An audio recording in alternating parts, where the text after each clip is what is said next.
iPhone'ni O'zbekiston bo'yicha atigi 15% odam ishlashini bilib oldik. Endi qolgan foizlarni qaysi brend tashkil qilyapti? Endi har xil statistikalar bor, lekin bizning analitikamiz bo'yicha hozirgi kunda 5-o'rinda 3-5% oralig'ida Vivo va Oppo smartfonlari.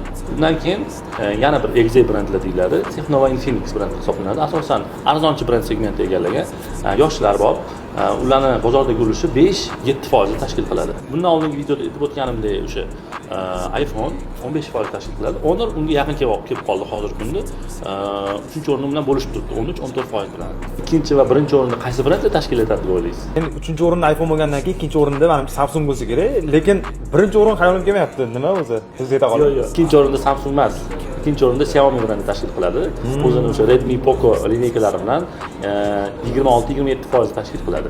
Samsung birinchi o'rinni egallagan, ya'ni Samsung va Xiaomi deyarli yonma-yon ketishyapti. Juda ham qattiq kurash ketyapti, lekin 28-29% ulushga ega deb hisoblasa ham bo'ladi.